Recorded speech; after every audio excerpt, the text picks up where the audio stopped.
Welcome to Grief Uprooted, a podcast dedicated to sharing your grief stories. Together, we embark on the mystery of one's grief journey as they learn to live, heal, and be courageous in a world rooted in trauma. Join myself, Christine, in an open discussion to help you uproot the grief in all our lives. I am an award winning author, professional speaker, and humanitarian in the field of grief and trauma. I want you to be part of the discussion.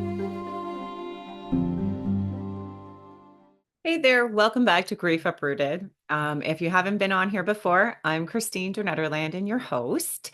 I wanted to reach out to everybody who has sent me some comments and ideas. Thank you for liking us on Spotify, Facebook, YouTube, Instagram, however you listen to your podcasts.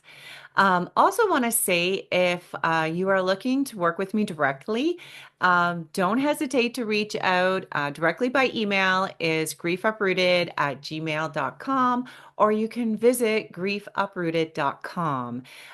There is trauma and recovery support there, and you can learn a little bit about me, learn a little bit about what we do, and reach out for a free discovery session where you and I will have a discussion for about an hour at no charge for you, just so we can get to know each other. I can get a little bit of an idea of your dreams, goals, and where you might be struggling with your grief, and offer some resources, some guidance there. And that's kind of my gift to you because I've so appreciated all your support. So thank you so much for reaching out. Love to hear from you. And as usual, Grief Uprooted is something that we're doing together. It isn't something that we're doing alone. So you've walked this path with me over a year, been recording, and I would love to offer that service to walk a path with you. Okay, today's guest, Brian Lowell French. Now, how I got to meet Brian was actually on a coaching call. I love keeping abreast on different things that are out there in coaching and counseling. And when Brian and my path crossed, first off, he looks like Sean Connery, Jean-Luc Picard, also from Star Trek. So I kind of teased him about that, but he definitely looks like Jean-Luc Picard from Star Trek. And I'm sure he gets it all the time. And I know when I met Patrick Stewart in London, England, very, very nice gentleman. So when I met Brian, the whole time I kept thinking, oh my goodness, there's a Sean Connery, Patrick Stewart vibe here. Interesting enough, though, he also has the same love as those people in music. And so he is an author of Harmonic Leadership.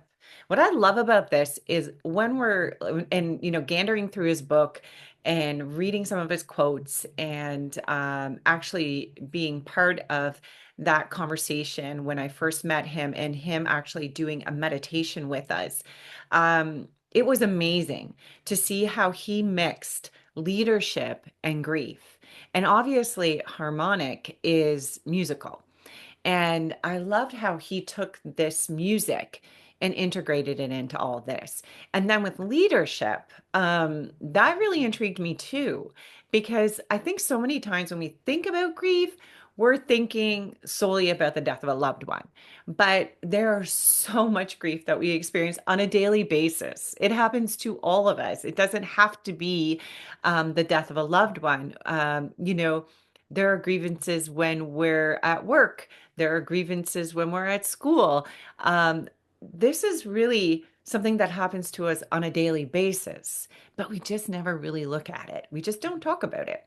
And I love how Brian took leadership and grief and trauma and blended it all together with this unique blend of meditation. He's obviously been trained in mindfulness and meditation. Obviously, a very successful coach. And in this book, he is offering that leaders can realize how to have that compassion, that understanding, and really how to connect with people. And he's done it in such a way that it's very easy to understand and implement. The best part about this book is actually free. And when he first said that, I was like, what? And he was like, I wrote the book. and you can download it for free. This floored me, and it really shows you the passion he had for this. Quite successful man. And here he decided to create a book that he could offer to the world for free. And so you will, halfway through the episode, I'm going to put these all in the notes too, but I'm going to read it to you. It's harmonicleadership.net. When you go there, click on the book. You can download it for free. It's a great resource. He has some other items on there too, a whole bunch of stuff that you can download. And I just love the concept of it being offered to the world for free. Very much like this podcast. It is out there working with people who want to bring in awareness to grief. And so let's get to go know Brian. Let's get and know Brian, get to know Brian.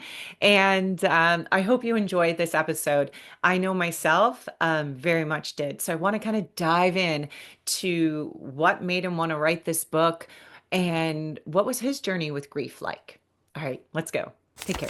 All right, so I'm so excited to have you on. And you come with such a background of a wealth of background, I guess is what I'm trying to say, because I see the music instruments behind you and I see the leadership skills. I see mindfulness training. And I haven't even said your name yet, Brian. So, Brian Lowell French. But I was so intrigued when you came onto our coaching event. And I thought you kind of integrated three things I never thought that would go together. Mhm. And because when I think of mindfulness and music, obviously, but then when we got to leadership, I was like, how in the world did he get from that to that to that? And that's why I was dying to have you on Grief Uprooted, just to kind of, and I don't even know the story. So that's what I love about this podcast is you, the listener out there, are hearing it for the first time as I am. And it's truly an honor when we get to witness and hear somebody else's story. So I am just really curious if you can just share where you are tuning in from and what was some of the grief that you experienced in your life that possibly brought you towards writing this book, Harmonic Leadership? Yeah, well, thank you, Christine. Thanks for inviting me to share, and also thanks for making the connection between the work that I have done and grief, because it's not obvious. If you do a word search in the Harmonic Leadership book, you'll never find the word grief in there. But as I'll share in the story during our conversation, a lot of it is based on the grief, the trauma that I have experienced in my life and in my career and the grief and trauma that I've heard from my clients, be it coaching clients or people who have gone through my leadership training. Unfortunately, in the world of work, there's a lot of trauma that leads to a lot of grief. And as we'll talk about when we hear the word grief, we think of loss of life, of Mhm. loved ones. But there's a lot of levels of grief, and a lot of grief that just comes from emotional trauma. And sadly, in the workplace, there is a lot of emotional trauma. So I'll share a bit about how that led to this concept of harmonic leadership, so we can approach leadership in a way that is healing, that is positive, that creates what I like to call a life-giving experience for those in our care. So a bit about myself. I currently live in Bartlesville, Oklahoma. It's north of Tulsa, for those who have never heard of Bartlesville, Oklahoma, which most people have not. No. Having moved back here recently from Dallas, Texas, where I had lived for 14 years. I have aging parents. My dad is 96, my mom is 93, and they Oh. needed more help than what my sister was able to provide. So my wife and I moved back here. So we're back on the family farm. We live on 30 acres of land that's been in our family since the 1940s. Wow. So this place itself provides a sense of stability for all of the family, Mhm. including my wife and I. So, a little bit about myself, as you mentioned, I'm a leadership development professional, certified coach by profession, and I currently serve as the director of learning and development for a medium-sized global fintech company based in Dallas. I also do coaching work on the side, and I do a lot of nonprofit work as well. working with different groups. And I'm also a certified mindfulness teacher, as you mentioned, and I regularly teach mindfulness practices and lead meditations. And as you also alluded to, and as you can tell from the instruments behind me, I am Mhm. a musician and songwriter. And though I don't really perform anymore, I do infuse music into my teaching, into my speaking, and into my mindfulness sessions as well. And a part that you didn't mention, but I always like to add, is that I'm an environmentalist and a naturalist. And as much as I can, I focus on sustainability in my life and in my work as well when appropriate. So you mentioned my experiences with grief.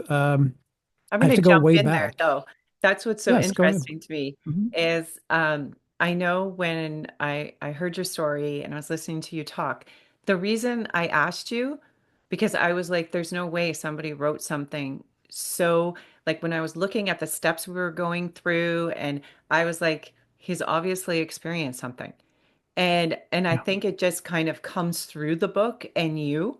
And I thought, I wonder if he'll say yes because it's grief. But I just kind of felt like you had to have been moved by something. That's one Mhm. thing I've seen on Grief Uprooted is that people will get on, they've experienced something that has completely moved them and cause them to do something that, is truly amazing or a gift to other people or their lives have changed. And you can see that even though the word's not used. And I thought that was Mhm. kind of interesting because I thought he's hit it, but he's not talked about it. I kind of liked that. Yeah. So Yeah, yes, good. Well, thank you. yeah. Yeah, thanks again for recognizing that because most people would not. Mm, But I found that when I teach programs, people who have experienced grief, oftentimes they'll talk about it in the midst of a mm, program or in the midst of a coaching session because many of the self-reflection activities that I have in the book invite that deep exploration. yeah. And sometimes to the point of uncomfortability, but sometimes that's the point that people need to get to so they can work through and come out better on the other side. Yeah, definitely, definitely. So Yeah. when it comes to grief before the book, what kind of things have you experienced? Like what made you think of putting all these three things together? Yeah, well, when you sent the kind of the format and frame of the podcast, I did a lot of reflecting. I wrote some notes down, and I did have to go way back in life to consider life before grief. Not that I've had major tragedies in my life, but there's been many things that have formed that sense of grief in me. I was a fairly regular kid. I should say I'm 60 now, so. Mm, But I was a fairly regular kid. I had a fairly happy child life. I loved animals. I loved playing baseball. I was very quiet-natured and would play for long hours alone, but I also had a few very close friends in the neighborhood and at school. wow. But I was also very nature focused and contemplative as a kid. And I just spent hours in the woods Mm, walking and just sitting and examining nature. And that stayed with me throughout my life as well. And it's influenced my relationship with grief because even as a young child, I recognized the cycles of yeah. life and death and renewal early in life. And when I look back at and tried to pinpoint the first experience where I felt a sense of what could be considered grief, I went back to around age 8 or 9. Mm, Behind my best friend's house, we lived in the city or in a neighborhood in the suburbs, in a small town in Texas, southeast Texas. But behind my neighbor's house was a large wooded area mm, of a few hundred acres, and it was owned by a church, but they hadn't developed it. It was just raw forest. yeah. And this is down in southeast Texas in the pine forest area. And we kids in the neighborhood, my best friend across the road and a few of us, we would just spend all of our day out there in the summer and all of our afternoons out there during school time, just roaming. And Yeah. we basically lived in the woods until it was dinner time, and we knew it was time to go Those home. were the But good old days, man. the good old days, and we just explored, and that created the sense of love of nature. But there was one day that we went out and we heard construction noises, and we thought, "What's going on?" Yeah. So we went and explored to find where the construction noises were coming from, Mhm. and we found that there were large machines, bulldozers, chainsaws, and they were clearing this Mm, very wide swath of the forest to make room for a road that they would put in. And I remember such a strong sense of pain that came from that, from the destruction of the nature that I love so much, this natural playground that I had grown up in. And it hit hard. The death and destruction of the trees, the destroying of nature. I remember seeing squirrels' nests, birds' nests, and searching around to see if they were affected. And that grief stayed with me a long time. They ended up not putting in the road for many years, strangely. So there was just this destruction Reflection of it. that was in the midst of our formerly pristine playground, and it was a constant reminder to me of that grief that I had felt. And of course, I've had losses that people normally have. The first death that I experienced was actually the death of our family dog Ginger when I was around 13, and she and I were the same age. They got her when I was a baby, and we were just best friends. So her passing was especially hard on me. And then we had another dog, Misty, at the time, who helped me to process the grief and to move on. And we've had many pets through the years that have passed. We've lived on a farm most of our lives, so you get very close to the farm animals as well. Yeah. And we've had goats and cows and horses and chickens and ducks and llamas and other animals that are pets to us that have passed from natural causes, predators, natural events, or some that we've had to put down from disease Yeah. or unrecoverable injury. And so, Honestly. but death has become a natural part of this cycle, Yeah. and one learns to adapt to it, almost to adopt it as being a natural part of evolution. But it is still hard.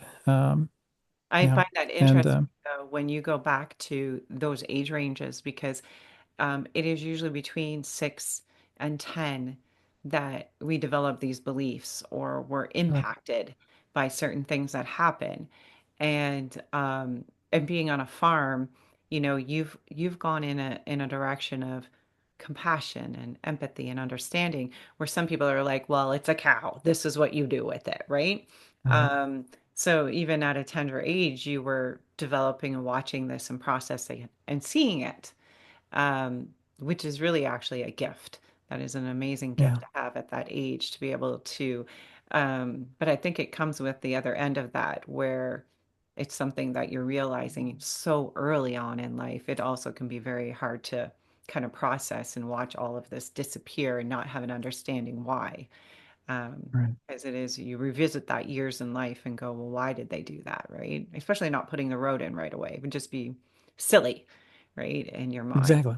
Yeah. Yeah, But there's yeah. definitely a love for nature and life cycle. And um, you sound like a very interesting, not only look like Patrick Stewart, you're quite interesting too. When did you fall in love with Star Trek? Well, I started losing my hair in my mid-20s, Oh, and people did so not start making that connection until Star Trek: The Next Generation, and until I started shaving my head at age 40. That's when people started I started saying, going, "Wait a minute, Brian, you look just like," and I'd say, "Patrick Stewart." Yes. yeah. That's just exactly And what as I happened get to me. older, the more the comparison happens. Yeah. So, Yeah. It's such a, uh, the character is so good. John Luke is so good. And I mhm. obviously am a Star Trek fan. So what happens after the age of 13 and what really brings you to the, like, because it seems like, did you go to university to study anything or school? Because I'm curious now because it seems like you're just naturally have this calm disposition. And Mm. I obviously am a ball of fire over here. So very much attracted to people who like when you did the meditation, I was like, oh wow, wow, okay. And I was Mm. able to engage in that and felt quite comfortable. And so I'm curious where it all goes next. Yeah, a deep question. Hmm. I will share. I will share that I've also lost loved ones as well. Mhm. My grandparents died when I was a teenager. Oh, I should clarify that my grandfather died when I was a teenager. My grandmother's when I was in my early 20s. I had a Mhm. very close friend who died when she was 21 and I was 22.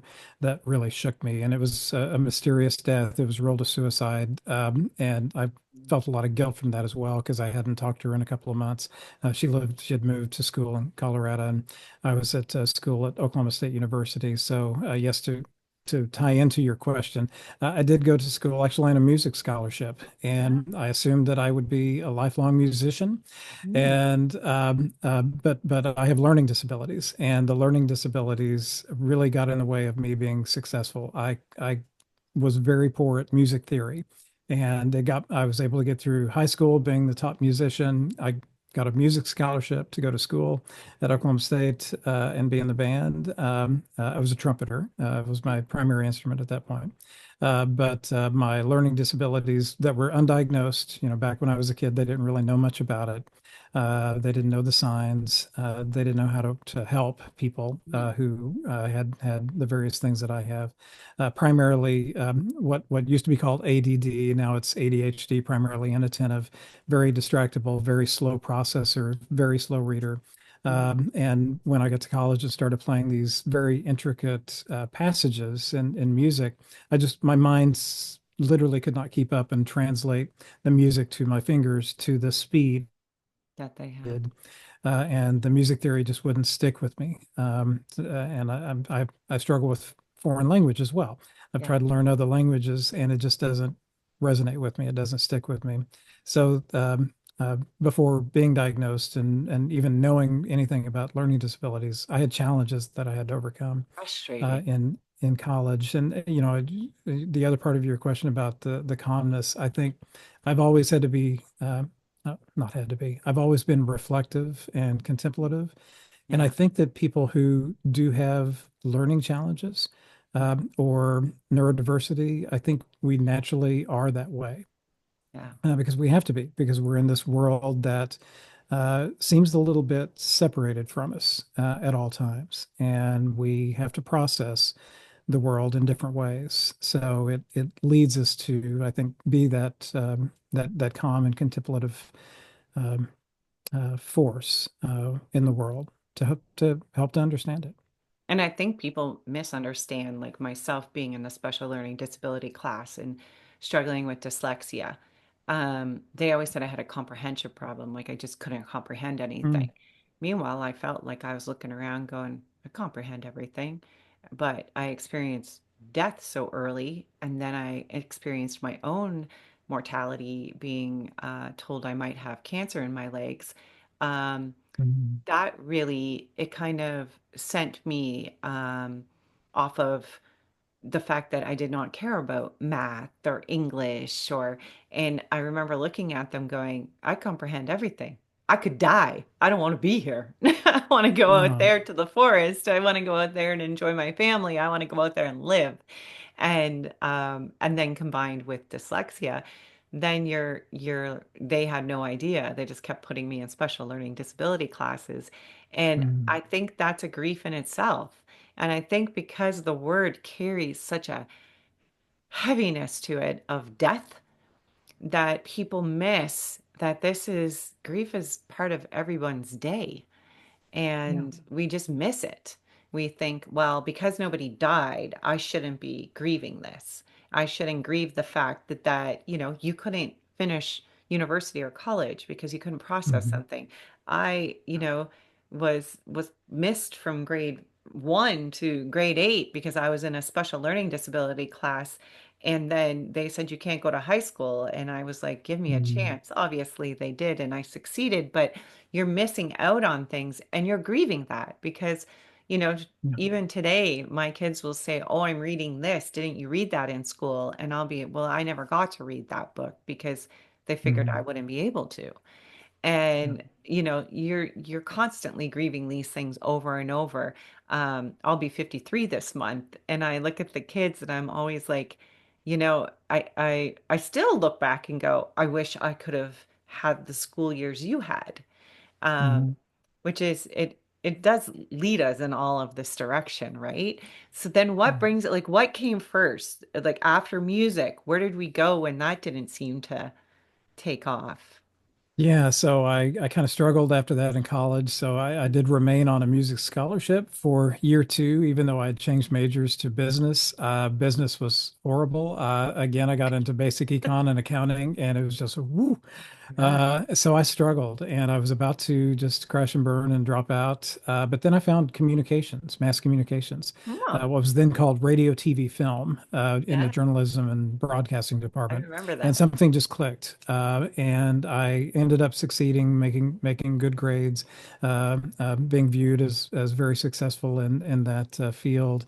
In college, so I found my niche, but it was completely different than anything I'd ever imagined. And that's kind of been the story of my life and how I Hmm. ended up getting to where I am today. Because once I found that niche, I was just assuming that I would go into the creative media field, and I did spend a number of years there early in my career.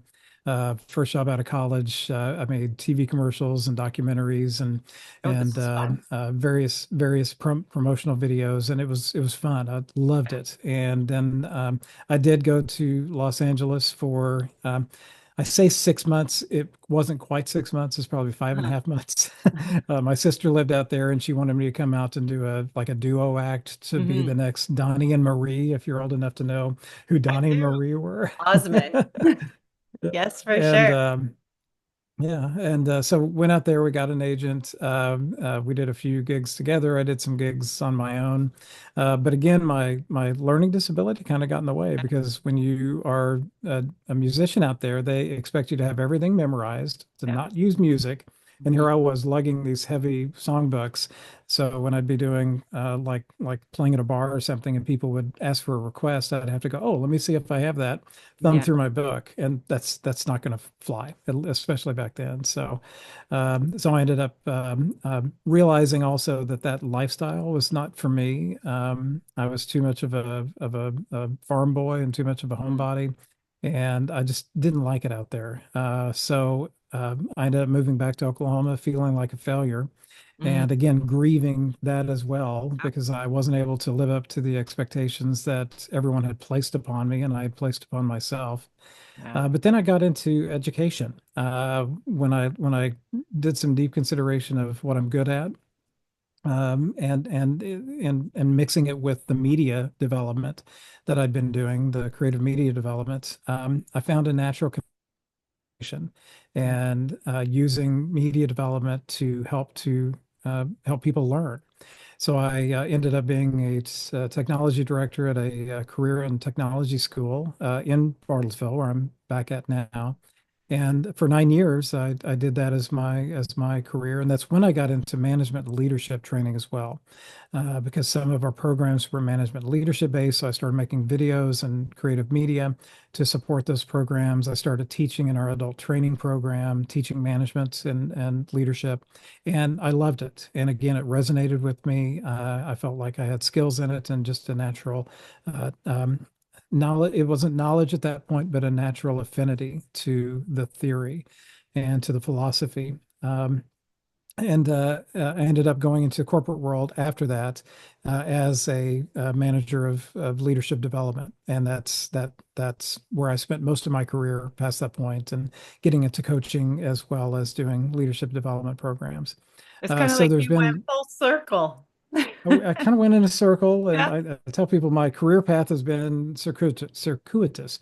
It has not been a straight line, but it's been great, and I've kept my hand in other things. I ended up making a little low budget movie with a former client back when I was making commercials. They wanted to make a Western movie, and they Yeah. asked me to direct it, and I produced the musical score. So I was still able to do that To that. aspect, and I've used music throughout my career in different ways and performed for many years as well. But yeah, tying it into the concepts of harmonic leadership Mhm. and getting back to your Yeah. question from a few minutes ago was I look at it now as a blessing that I had struggles, that I had such a strange path to where I am today because it helps me to relate to more people And especially those people that are struggling with feeling like failures because their intended path did not work out and they've had to change paths and find a new direction. And as I coach people and work with people in leadership programs, I say, I'm right there with you, and I'm proof that you can find your way. Wow. And that story was so great because that's exactly what people are experiencing. They have this grief that, I went to university, but I'm not doing what I went to university for. Right. And they are frustrated with that. And then you hit this age and you're like, did I do everything I wanted to do? Should I have done this? Should I Mhm. have done that? Um, I love that story because ultimately you ended up doing something that you were actually struggling with. You're talking about reading notes and keeping up with it. And then education, that does move at a slower pace. We do want to teach people how to so I Mhm. find it interesting. It's kind of like when I tell people I'm an award-winning author and they're like, you're dyslexic. I know. It's like I went Yeah. right at what I couldn't do and went, why can't I do this? And you become so frustrated and fascinated by it that you're like, what am I missing? And then I get there and Mhm. go, oh, okay. My thought process is Yeah. backwards to that person. And then you start doing something there going, well, I actually love this. I never done it Yeah. before, but I love that story and how that. So one of the things I was thinking about is with leadership. Actually, grief actually is in the workforce. People always talk Mhm. about when they talk about grief in the workforce, it's bullying, it's Yeah. or the death of a loved one and things like that. But I always thought it was interesting when you have a union, you have a grievance. Hmm. So Right. I'm always like, you're even saying it in leadership that you're going to have a grievance, which is somebody disliking obviously what's taking place. Hmm. And I think people underestimate when you are a leader of a bunch of people or an organization, the impact that your approach and actions will have on the team. So Yeah. tell me a little bit about the book and like if and your training for leadership. I'm curious on where you'd be going in to do the training because I know on your website, and yes, I'm going to put all this stuff in the notes, your website and how you get the book, and that's coming up, which is pretty amazing. But a little bit more about the book and what if I was a leader of an organization where it touches on, because it is a different than most leadership books. It is. Yeah. It's, I tell people, I'm going to hold it up here to the camera. I tell Yeah, do it. people, kind of ironically, it's a big book. It's eight I and a half love by that. 11 Yeah. and it's 350 pages. So it's very thick. It weighs 2.2 pounds. Mhm. And it is different than most books. It's not a narrative. It's more Yeah. of a guidebook. Yeah. And I tell people it's not a book that you read for pleasure. It's a book that you reference when Mhm. you need help with something. Yeah. And I point people to the index and say, just look in the index and you're going to find something. Basically, every leadership situation you may find yourself in, you're going to find at least a tidbit, a small section that can help you to address that and to help you to work through that situation. And the overall purpose of the book, as it says on the cover, leading with inclusive, mindful caring, where every person feels fully valued, fully motivated, and fully cared for. Mm. And when I was putting the book together and considering the title and the subtitle, you're right in that it's unlike other leadership books. It focuses on caring as the primary leadership driver. And yes, there are various theories out there, and I explore a lot of the theories in the book to give a historical context and background. But there's very little out there that says, it's pretty simple. If you care for people, you're going to be a good leader. Yeah. It's that's it. And there's a lot of information about how that caring shows up, how to effectively utilize that caring, how that caring fits in with all of these other leadership philosophies, theories, and concepts that are out there. But the bottom line is, if you are a caring person as a leader, you will be a good leader. And as people go through the programs and they go through coaching, where I'm using the book as reference, at the end of the experience, that's what they speak to. That sense of, yeah, if I care for people appropriately, then we're all going to be okay, and I'm going to be okay myself, and I'm going to be better myself.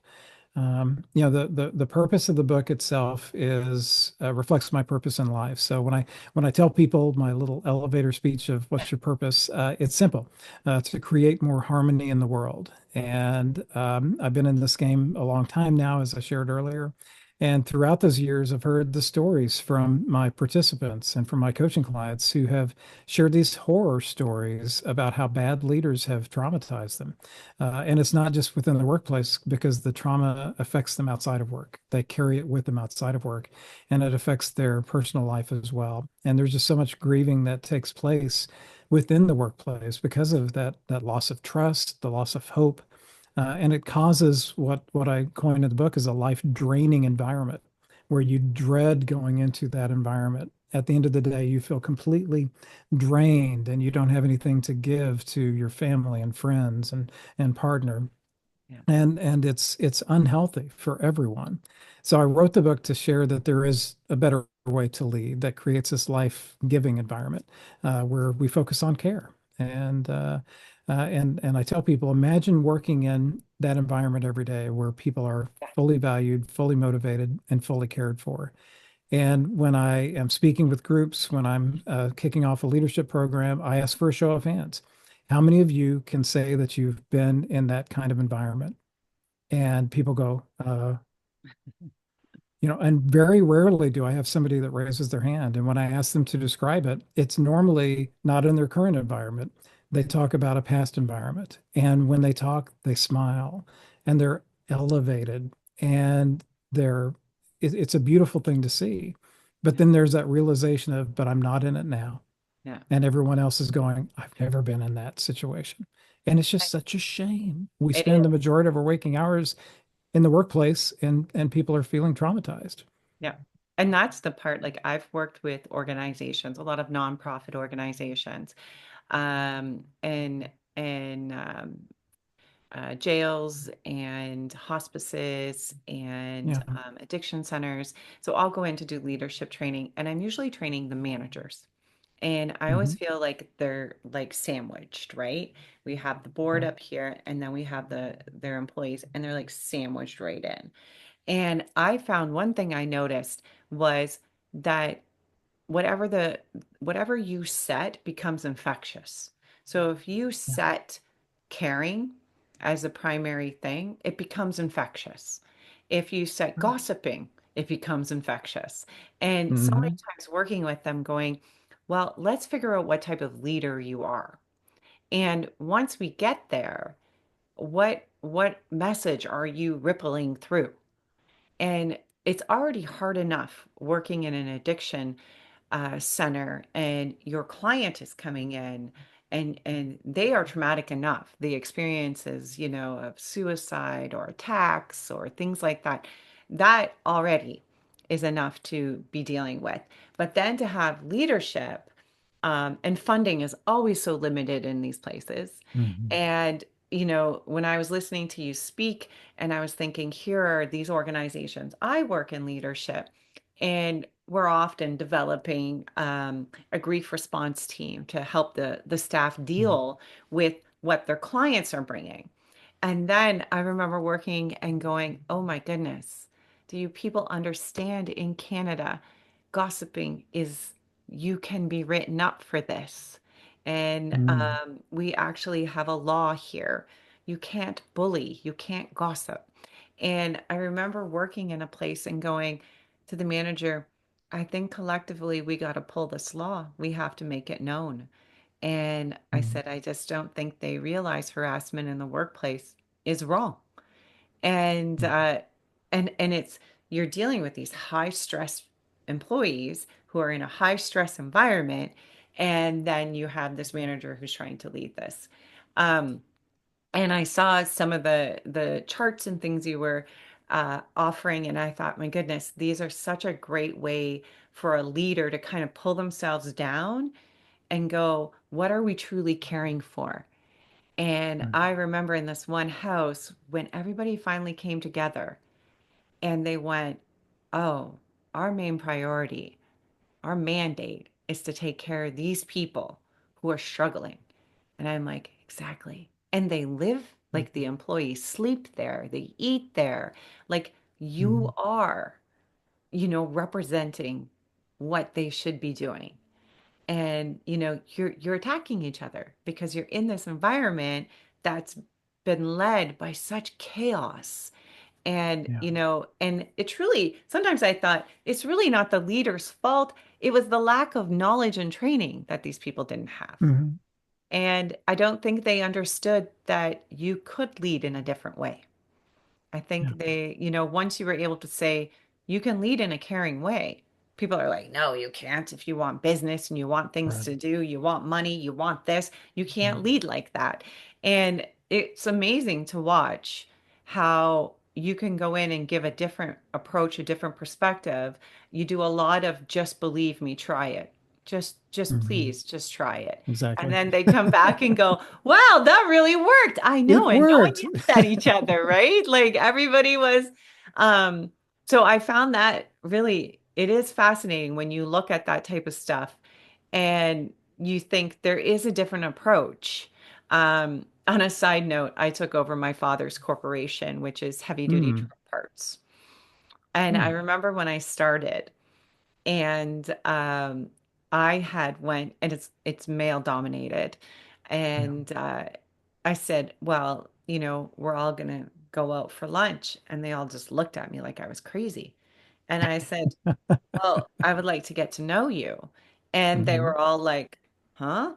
And What? so, yeah, we're gonna talk. And I was like, yeah, don't you talk? And it was so funny because after a couple weeks of being there, they gave me a card and it said, wow, you're way nicer than we expected. And I was like, what the heck did my father say about me? But I well, this is what you do, right? But I came from a background of deployment in aiding and world tragedies. I had Mm. come from a military background, so we had a hierarchy. And, Yeah. I knew that I did what my leader said. And there was no explanation when you were dealing in high stress situations, but you would go to be debriefed later and go, oh, that's why we did that. Because I thought that, Mhm. sometimes you think that's the wrong thing we're doing, but then they're like, this is what we're doing. And you learn to have that trust. But I Yeah. think a lot of times it's hard to have trust in a leader who you can't see that caring side. You can't see the Right. humanistic part of them. So when I think that's where your book definitely would fall when I would use it or going to use it. Um, where do you think, who do you think would be a reader of this book? We interrupt this podcast for a dirty moment. Okay, so my dirty moment. I get triggered by a few things, but one of the biggest things is bullying. If I sense that somebody is bullying me or my wife or a loved one, my kids, or anyone in the workplace, that's when I get triggered. And when you look at the way our nervous systems work, I call it being amped up. I immediately get amped up, and I could do things, I could say things that are not going to be proactive or productive in working through the situation. So my coping strategies when I start feeling that, and of course, is bringing in all of the pain and grief and trauma from the past, is I turn to music. Number one, I will just put the headphones on and play softly. I also engage in mindfulness meditation, and that helps to control the nervous system so I don't become overwhelmed with these negative feelings. And I rely on the sense of non-attachment, recognizing that that situation, that trigger is not me. It's separate from me. And through those three methods, I'm able to, I should also say, I take long walks in the woods or out on the farm, and that helps as well. So between all those methods, I am generally able to regulate my nervous system so I don't get too amped up and it doesn't take me down a dark, deep hole. Yeah, good question. I like to say that the book is intended for everyone. Hmm. When I first started working on the theories that you find in the book, I originally was going to have two versions of it. I was going to have a version for personal life and a version for work life. Hmm. And the more I worked with the content, the more I thought, I'm going to focus on the work life aspects, realizing that people will easily be able to translate this and transfer it to personal areas of life. You hit on a number of topics in what you were just sharing that I tried to capture within the book. Yeah. I use a phrase near the beginning of the book called positivity breeds positivity, Hmm. negativity breeds negativity. And there's a psychology term called emotional contagion. And it's exactly what you're talking about. When people are expressing negativity, it's going to spread like a disease within the work team, within the organization, within the client group who they're serving. It's an infectious disease. Positivity, I like to say, can be an emotional antibody. And if I, as a leader, can come in and show positivity, I'm not talking like toxic positivity and smiling all the time and always being cheery, but just approaching things Those in a people very drive me positive nuts just way. to say that. I cannot Exactly, handle that. exactly. Like some days I'm like, okay, you're not that happy. I know you're not that You're not happy. that happy, right? Yeah, and stop faking it. So it's not that at all. And Yeah. I'm naturally not a very emotionally expressive person, so it would come across as very inauthentic if I were trying to be that way. Yeah. But if I can come in and always look for the positive in people, always look for positive results within a situation, then that's what I mean by that kind of positivity breeds other positivity. And you're right with all of the leadership theory out there and all of the tens of thousands of books that have been written on leadership, we still have the issue. So something has not resonated, something has not worked. And when I was telling colleagues and friends that I was going to be writing a leadership book, they're like, "Why? There's too many out there already." And I agree. There's too much information out there, and a lot of it is not very good, and a lot of it can actually be damaging if not used with wisdom. Hmm. So, with part of the reason for writing the book was to clear some of that up, not calling any theory or concept by name, but to allude to it and say, some people feel that this is the way to work. And when you're talking about bullying in the workplace, that was a large factor in me writing this book. I can share that in my younger years, I was bullied pretty severely in my early teenage years through middle school, and it affected me. It made me who I was, and there's still twinges of it that I feel triggered by. And when I see bullying in the workplace, and have seen that throughout my career, that led to a lot of the content that you see in the book as a way to help people to deal with it if they are being bullied and to help those people who have been successful through their bullying and think that it's the way to lead by being negative and being overly driving on people and forcing people to do certain things in a certain way. And sadly, when they get successful at that, they then get rewarded for it. So it just emboldens them to be that way even more. I wrote the book in a way that through the self-reflection activities, through the assessments, through the discussion that comes from the content, that it can turn the light bulb on and say, "Oh, wait a minute. Even though this has worked, I didn't realize that I was hurting people in the Yeah. process." And when my best programs are the longer form programs where I have a group for a year and we go in deeply month after month into the content. And when I have recognized those very hard-nosed leaders and they've been successful being hard-nosed at the beginning of the program, I carefully watch them throughout the course of that year and I see signs of softening. And every single one of them at the end of the program have said things like, thank you. I had no idea that I was causing damage in people's lives, had no idea that I was causing pain. It was just business in my mind.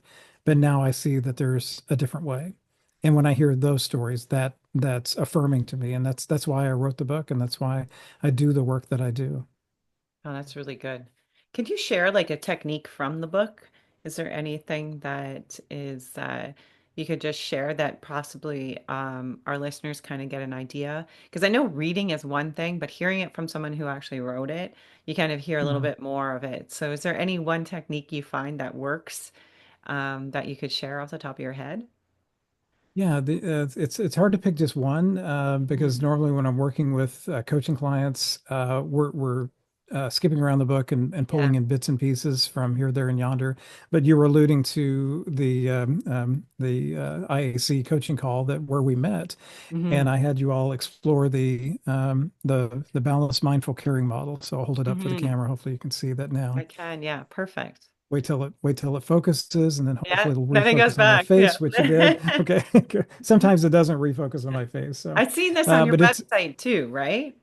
it's on the website. It's Yeah. available as a small little download of Yeah. itself if you don't want to download the whole book. Um, and it's just a way for us to recognize how we're displaying caring in areas of our life. So it's based on the four quadrants of caring for the others. That's focused energy on caring for other individuals. Hmm. And then caring for the group, focused energy on caring for our group affiliations. And that can be inside work and outside work. It can Hmm. be, our work team. It can be our family unit. It can be our community that we operate within. And then caring for the work itself, very important, placing that focused energy on. I do qualify it though by saying the most important work. Yeah. And then caring for the self, focused energy on caring for the needs of the self. And when I introduced this concept within groups, I ask people, where do you spend the majority of your waking hours? Mm. And most everyone says caring for the work. We're Yeah. very work focused. And then I'll ask people, okay, conversely, where do you spend the least amount of your focused energy on a day to day, week to week basis? And most people say caring for the self I is was where going to they say that. spend the least amount of time. Yeah. I think when I spoke with your group, people were saying caring for the self because we're coaches and we naturally are in tune with that. But people out in the workplaces generally place the least amount of focused energy Yeah. on caring for the self. And relating this to the topic of grief, when I'm working with people who have been suffering through episodes of grief at any level from any source, we go through this exercise where I have them to write down the ways that you show caring in these four areas Hmm. and to do a little analysis of where am I spending too much time, where am I not spending enough time and focused energy. Most people who are going through grief are not spending appropriate amounts of time and focused energy on caring for the self. Yeah. And having that realization can help them then to give them permission to take the time needed to grieve, to take the time needed to work through. It's like going through this long tunnel, and when you can't see the light at the end of the tunnel, it means that you've stopped moving forward. And by going through this process and using many of the other tools in the book, it helps people to recognize that there is a path forward. And eventually I'll be able to see the light on the other side. Yeah, so true. And I think with leadership, like a lot of the organizations that I work with in leadership training are those hospices, are those hospitals, Mhm. and they're grieving on a daily basis. Um, and that leadership training, something like this, is so needed because the self is not there. Yeah. And when you're training even volunteers and they're there to run a bereavement program, I'm like, you're an example to these people. You didn't just decide, oh, I'm going to volunteer for a bereavement program. I know you're here Yeah. for a reason. Somebody died in your life. This affected you, and now you want to volunteer. But the people that we're running the program for are watching you. And so you need to make sure that the simplest thing, like eating lunch, is happening for Mhm. you in your life because Right. this helps you grow, this helps you heal.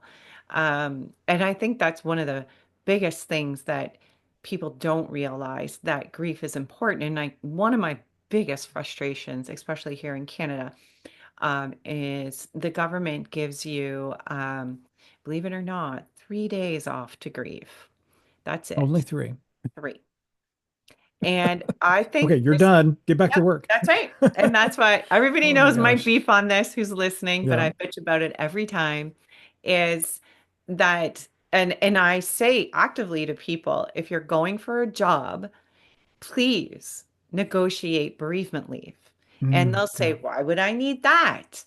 And I'm like, because if your parent dies, You get 3 days. You know what happens in 3 days? You get to pick your Mhm. casket. That's it. Exactly. And, That's all. everybody's going to come over and bring you food. And Hmm. when do you plan on having a funeral? When do you plan on, you know, no matter your choice or your faith or what your practices are, 3 days does not give you enough time to process what's happening. And it's awful, especially if it's your child dying. Right. And there's been many, many grievances brought towards unions Mhm. for that fact. Like somebody in my family has died, and I need time to bury them, but I also need time for my brain to kind of process this and bring myself back. And some just want to run right back to work. I get it completely. But that is something that I think the government's position on that makes it not very important. Yeah. Makes it go, oh well, somebody died. Like you're gonna get time off for mental illness, but in the Mhm. first year of grief, it's not considered a mental illness. The first year of grief is considered a process one goes through. Mhm. So in Canada, once you're after a year of dealing with grief, we will deem it a mental illness and you may have free care. Mhm. So that first year can be such a struggle for people. And I think when you're in that leadership position, which many of my clients are, and you're trying to lead a group of people, and a lot of them, self-care is out the door. Mhm. They're always looking exhausted. They're always working over hours, and commonly will say, well, who else will do it? Mhm. And I'm like, well, this is where on that chart of your four, you're really failing yourself. Right. Because if everybody else is saying they care for work, then let's engage them. Chances are Yeah. they want to help you.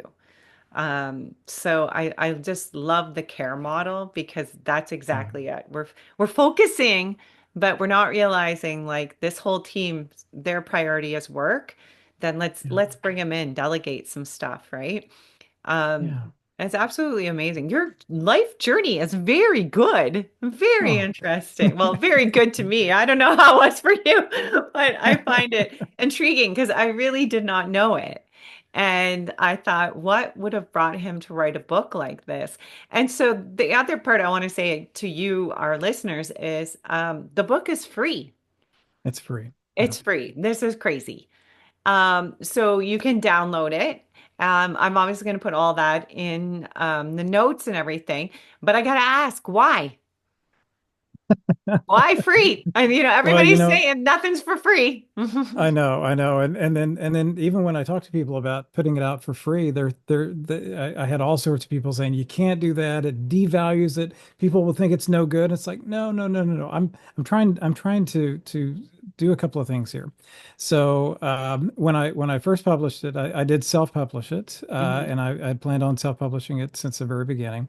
I didn't really have a marketing budget, so I did very, very, very limited marketing Hmm. of the book, and I knew it wouldn't sell a lot. For the most part, it was disparate content that I had produced for clients, and I just Yep. packaged it together in a form that would make it easier for me to use. And when I'm working with any clients, it's the manual that they get basically for the leadership program or for the coaching engagement. And we use it as reference throughout. So part of the impetus was just to make that life easier for me in the work that I do. And when I put it out and published it, I thought, if I can get some book sales, that would be great. And I got some, not a lot, but I got some. So it is available on all of the major book resellers and Amazon and Barnes and Noble and all of the various ones around the world. But it still didn't sell a lot because I didn't have a lot of marketing behind it. And about a year after I published it, I thought, you know what? I just want people to benefit from it. And it's with generative AI, it's going to be out there anyway. It's going to be mined by the Gen AI bots, and it's going to leak anyway. So I shouldn't hold so tightly onto it. And if I hold too tightly onto it, it's not helping anyone. Just Yeah. give it away. Yeah. And I thought about giving the ebook version away. And unfortunately, the way book publishing works, it's very hard to Yeah, to give it away yeah, it is. because the resellers, they want their cut, and Yeah, authors, we really don't get that much yeah, as you know, when you're publishing through a reseller. So I thought, you know what, I'm never going to make a fortune off this anyway, and that wasn't my intent in writing the book. And one of my strong values, if you take any of the various value inventories, one of my strongest values is altruism. mm, And I just wanted to give it away to help as many people as possible. And I wanted to give away the PDF version of the book because so much of the book is based on the graphical representation, where the ebook version that with just text, you weren't getting the depth of the concepts appropriately. So I just put it in a PDF form, put it on the website, created the simple form that it takes to download it. And since doing that, thousands of people have downloaded it, and it's just so easy because now when I speak to a group yeah, of any size, even hundreds of people, which I often do, I can just say, "Hey, go out and get the book before the talk." That way, you yeah, can reference it as you're listening to the talk, and it's helping people around the world now. And yeah. that was my ultimate goal for the book. So why not just give it away for free? Yeah, I get that. I get that because I do Grief Uprooted. And Hmm. even having a producer, it costs. Yeah, And people are like, "Well, why do you do it?" And I'm like, "I love it. I just love all of you." yeah. And I love it. I love being able to meet people such as yourself, learn about what brought them to do what they do in life, and being able to interact with people and realize, like we were talking prior to this, being able to meet people such as David Prowse and Patrick Stewart and Hmm. I met Rosie O'Donnell when her mother died and stuff like this. Hmm. And people are like, "Well, how do you meet them?" And I'm like, because they're grieving. Yeah. And, my very first book, over 6,000 were used at Ground Zero and used by Mm. the Secretary of Defense. Walter Reed Medical Wow. Center reached out. Not what I planned on at all. I created a child's book for my own healing. Yeah. And it went worldwide and started my whole career off. And then I realized the gift of sharing my journey, even because so many people say, "Well, my life is boring. It's not that exciting. I don't Mm. really have too much in my life to share." And then I go, "I bet you got a mitload, man. You just don't know it." And then they start talking and I'm like, Totally. "Huh?" Right? And then you're like, "What? How did I not know this stuff?" And I even find that running this corporation and the other corporation. I remember one day talking to my secretary, and she was always, "Oh, my life is not that exciting." And I know she loves horses.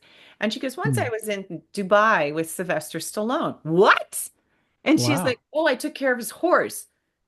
That was not on your resume.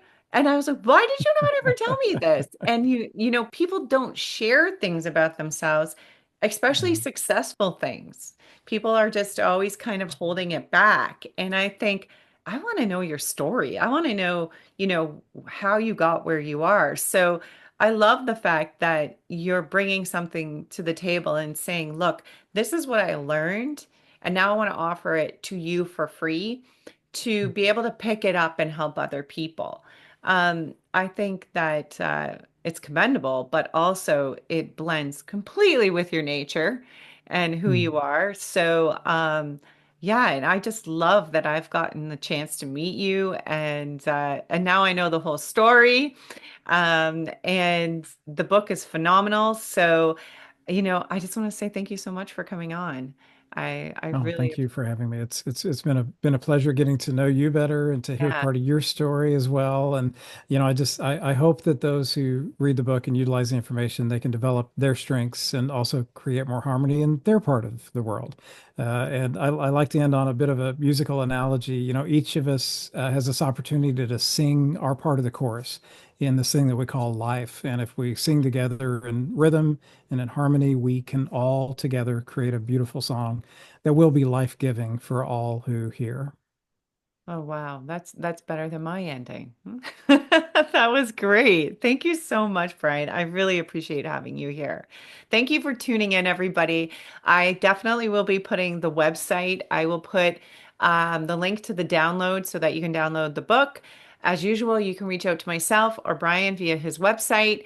And as usual, it is only together that we grieve and is only together that we heal. Thanks for tuning in, everybody. Bye-bye.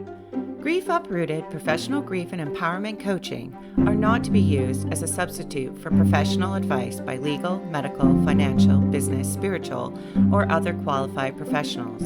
All our products and services are designed for grief empowerment through learning and sharing of one's lived experiences.